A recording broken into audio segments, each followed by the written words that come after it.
This is No Hate Radio. I'm no stranger to the rain. Oh, no. I'm no stranger to the rain.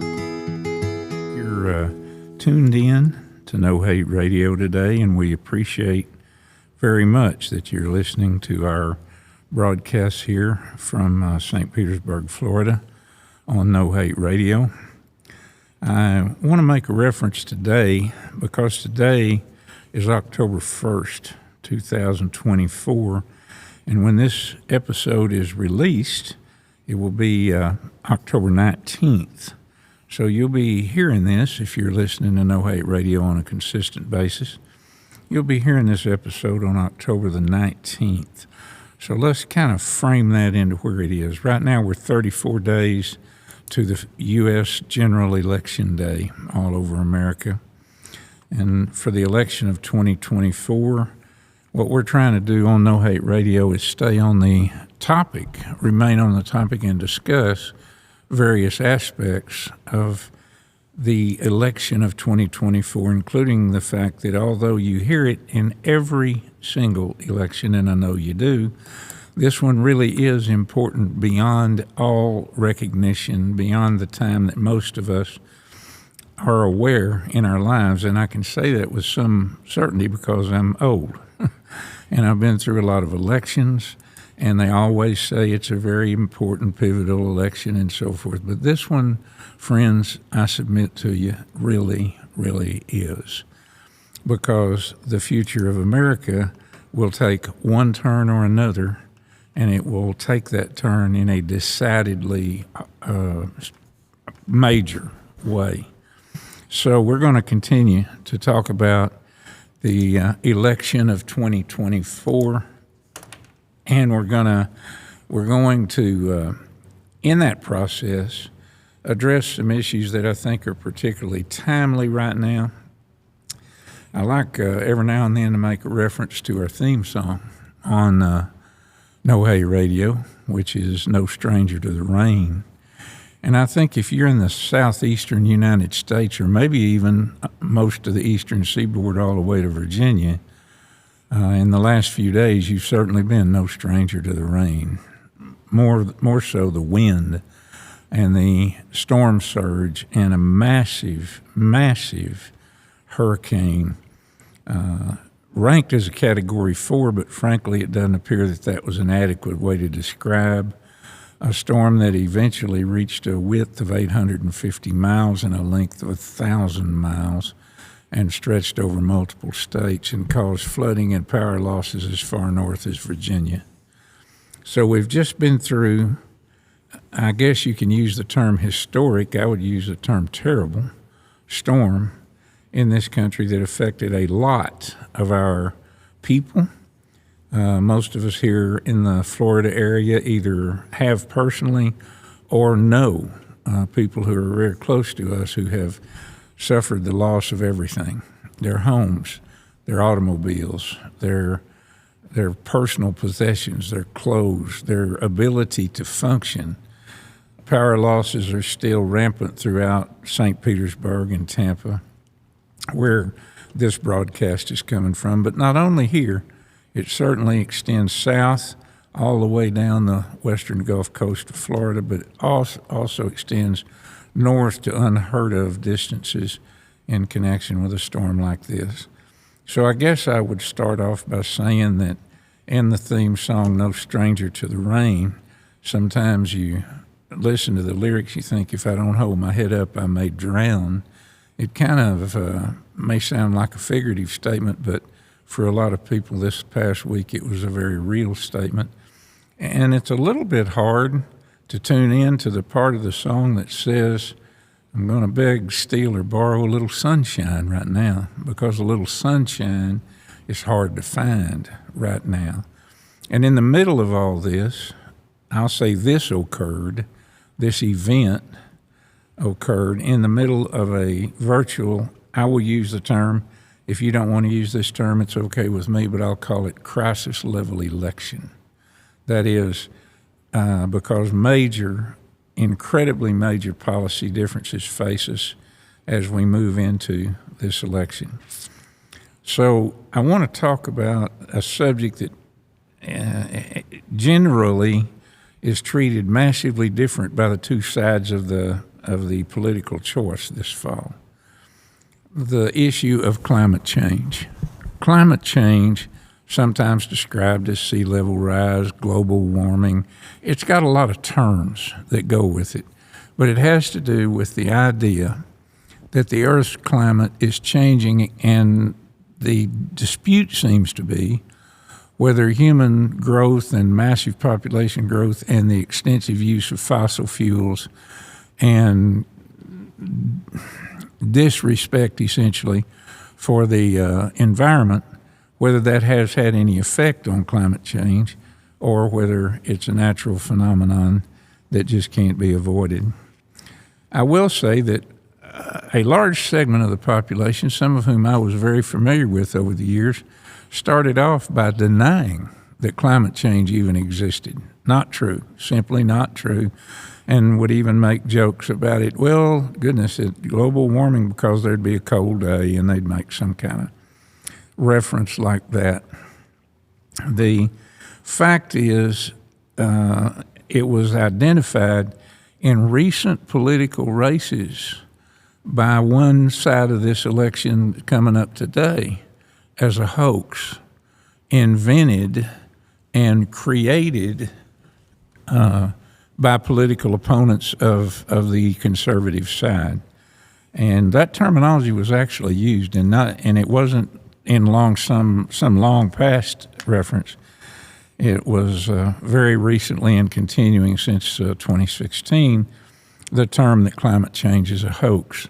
I have seen some folks on that side of the venue change from denying that it exists and suggesting that it's a hoax to actually saying, well, it exists, but it's not human caused. It's a natural phenomenon. And they cite you to the Ice Age and all these different things that have happened in Earth's history. But my focus today is going to be in terms of our normal mantra, which is why and what are we going to do about it. Today, I'm not going to talk about why do we have climate change. I believe most people who are thinking people actually know why we have climate change and why it's been accelerated quickly, and why it's moving faster than it would ordinarily move, assuming that climate change is a natural phenomenon. So the why that I'm going to address today as a part of our political discussion today, you're probably wondering how are we going to get around to politics. Well, it's very easy. We're going to discuss why do we not have the political will to do anything about it? Why is it that an existential threat to humanity is either degraded, demeaned, denied, or called a hoax, or otherwise prohibited in terms of governmental policy and other things for things significant to be done about it? And I think that's the question that's before us as we go into the 2024 election, because one side of this election, one team, one group, is saying that climate change is an existential threat and that there are things humans can do about it, and that it's virtually almost too late, but we've got to move as rapidly as possible to address climate change. And that's built into the platform, the format, the philosophy, the belief, the picture book that team wants to have the voters say, yes, I'll go with that team because I believe that about climate change. And the other side won't talk about it at all, not at all. Once they kind of discontinued talking about it as a hoax, discontinued denying its existence, they just don't want to talk about it. I wonder why that is. Well, part of the issue is this. People, you, me, and others, if we're faced with a problem, our first thought is, surely there's somebody that can fix it for us. And our second thought is, whatever it takes to fix it, I don't want it to adjust my comfort level or cause me to change anything, because these problems have got to be solved with some kind of a click and submit and we'll fix it kind of idea that won't affect our lifestyle. And if one side of the political race is telling us that, telling us their leader, like, I can fix it, I can end the Ukraine war with a phone call, I can do this, I can do that, giving the impression that there is mammoth and unknown and almost mystical power in the person of the leader of this side of the race, whereas the other side of the race is not only acknowledging, and has for a long time, the existential threat, but that we need to do something about it, and also that no one person can fix it, and that it will not be fixed easily. It will not be a painless solution. We will not be able to continue doing each and everything we're doing right now without modification, and mystically some leader, someone who claims to have that kind of authority will fix it for us. I think all of us fall into a habit that if something is unpleasant, scary, has bad connotations, is not something it's something we either dread or certainly don't want to have happen, then our natural tendency is what? We don't want to talk about it. And we want someone else to fix it, and we want to turn a blind eye to it so that it isn't a problem.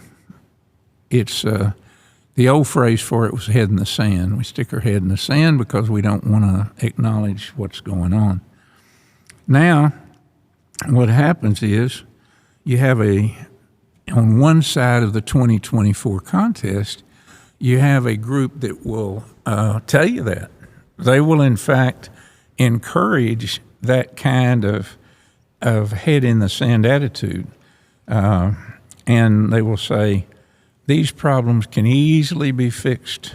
There's no issue with it, and it gives people this comfort level. I'll give you an example.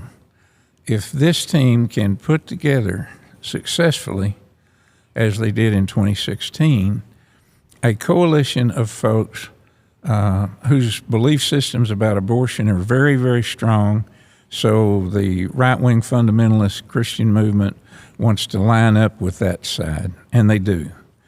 And maybe there's another group that wants to have unfettered right to weapons and automatic weapons because they have some sort of culture where they have an inordinate fear for the government, and they use examples in history like the Hitler regime, the Third Reich, and all. I have to defend myself against the government. I love my country, but it's my government I don't trust, that kind of thing. So they gather that coalition of what's normally referred to as gun rights advocates. Now, most of these labels are inadequate, too narrow, don't really describe what we're talking about. But you've got that group, you've got the gun rights advocates, you've got the people that are truly racist, extremists, white supremacists, things like that. They want to return to a time wherever it was, and whatever extent it was, that white males dominated everything. And for that reason, if you are on a team, on a side in the election, and you want to take over, you want to be in control of the government, you want to be in control of the direction the country takes, then what you do is you make yourself a list of those things that will attract single-issue voters. And you tell those voters that you're going to be their voice to accomplish that thing that's on their mind. And in terms of things that are really sticky, really tough, really miserable problems like climate change, issues of immigration, what we're going to do is we're either going to take the position like they did with climate change, that it doesn't exist at all, and degrade it down to a non-issue. Or with immigration, we're going to build that up. We're going to make it a huge mega problem with the promise that we will solve it so that these evil immigrants won't take the jobs or cause danger or crime or something that's touted by that side. So climate change fits right in. It fits right in to the menu, to the outline, to the program, to the this is what we're going to sell to the American people. Over on the other side, they got a problem, and the tough problem is that if you're going to suggest, if you're going to say we believe in the truth, if you're going to say we are going to acknowledge these issues, we're going to address them, we're going to face them, then what that's going to do is that's going to cause a lot of people who don't want to talk about those sticky problems to line up with the side that's going to simply fix it, going to take it away. You won't have to do anything different. You'll just do what you're doing now, and we, the grand power, we'll fix it. We're not going to be able to tell you how we're going to fix it. We're just going to fix it.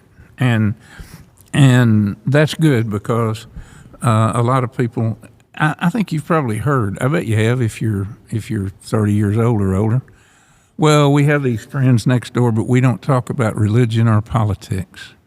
So people try to avoid subjects on the idea that it generates controversy, but I submit to you there's one more thing. It causes you to have to think. It causes you to have to face some things that you don't want to, causes you to have to deal with threats and vulnerabilities that human beings want to avoid. And so that makes this race in 2024 particularly difficult because those who want to sell the simple solution and avoid the sticky issues sound better. They sound like they got the fix.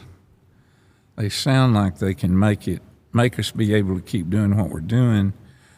A politician back in the New Deal days made a racial statement, sadly, but the point of that statement was, if you can make the poorest, most uneducated, most unqualified white man, should have been white person, but white man was the way it was said then, feel like he is superior to any and all black men, you will always have that person's vote.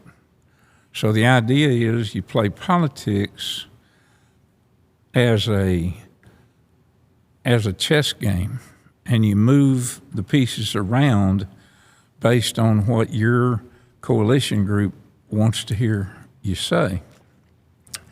In this election, when we talk about climate change, friends, make no mistake about it.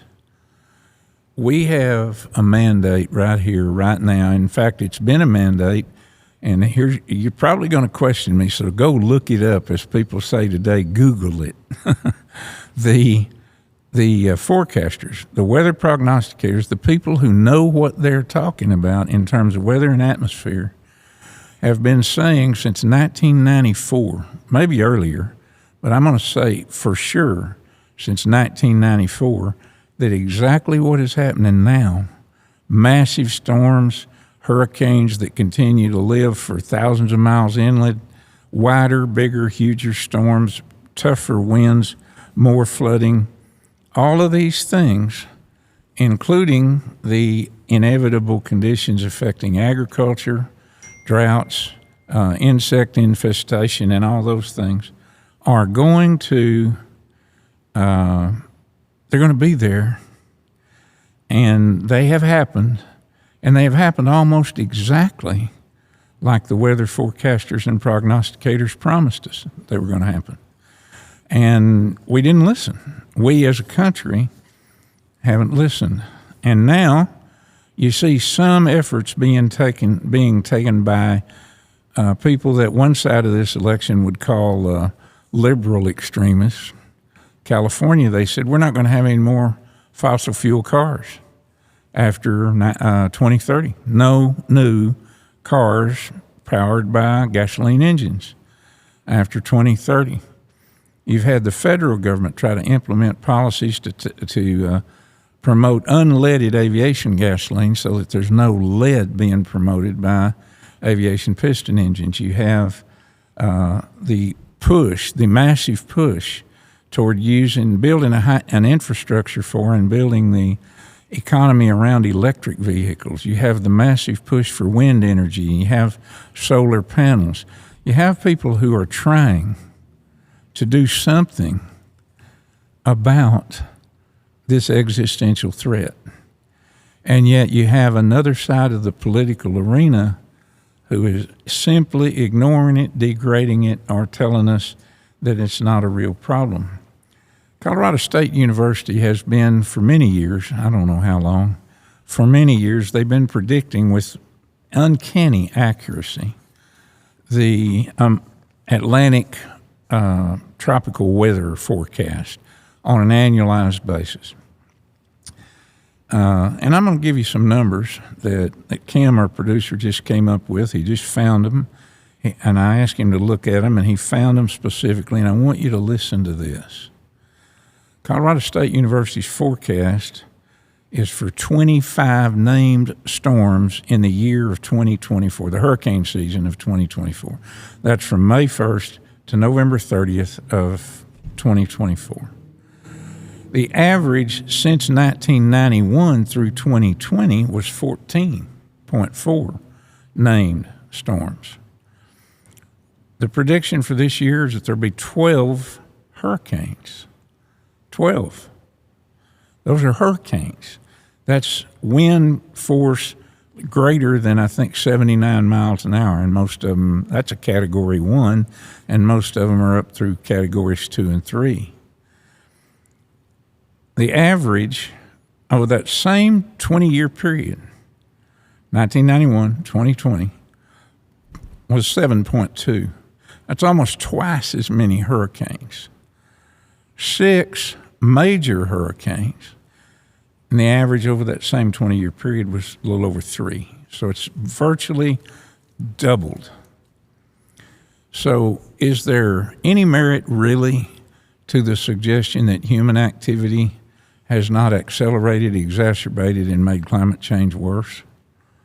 I submit to you, I'll challenge you. Call in here and tell me I'm wrong. Tell me that's not true. Tell me that this accelerated storms, ongoing, vicious level of storms, accelerated is not corresponding to a time in history when the environmental abuse by people and the disregard of warnings almost exactly corresponds. But, that's my position. That's the position, that's what I read. That's what I see when I see it. Now, let's talk about the effect that these mindsets have. If you are a person who still wants those easy solutions, who still sees government as something far away, or sees government in a conspiratorial view that it's a bunch of bad people trying to do things to you, or if you think that freedom is equivalent to having no gun regulation legislation such that everybody can have any level of weapon, including an assault weapon, then you're still looking.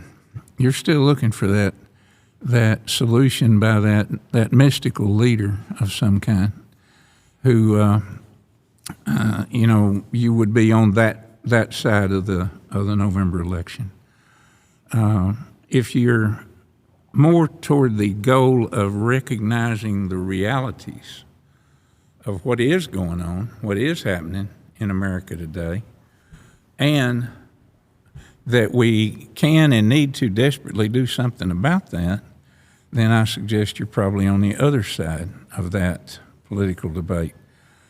In every case, every voter, every one of us needs to consider that what we do this November and mail balloting, which is already out in some states, early voting cycle, what we do is going to direct the future in a way that previous elections haven't done, and will have a mega effect, a huge effect on the future generations and really the existential survivability of human beings, as well as, I think, the confidence in government, the ability to believe that your government is going to try to do the right thing.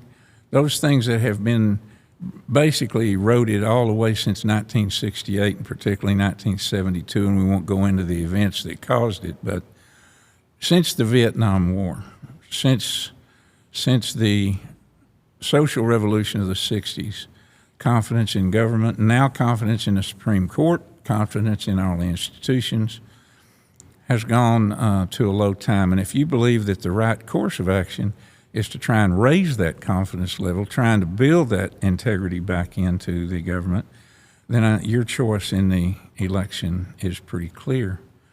If you think that we don't need any of that, and that we are on the right course, and that climate change is a hoax, or that it's unavoidable and so forth, then your choice is probably the other side. But it's very, very, very important that whatever your side is, you go out there, you support your candidates, and you vote. With that, I will take this episode on climate change and the political landscape in America, point out that we only have one more episode until the end of the election cycle, or until Election Day, after which we don't know, because there probably will be contests and litigation and various things that can happen depending on the results. But we're running up very shortly now. In fact, based on release date, you're sitting there within about 2 weeks of the time when that will get known. So I encourage you to get involved. I encourage you to do two things. Think, and do something. Think and do something. With that, thank you for listening to our episode today, and give us a lot of thought. I think America deserves it, and as an American citizen, I think you need to focus your attention in this crucial time on the future. Friends, this is No Hate Radio.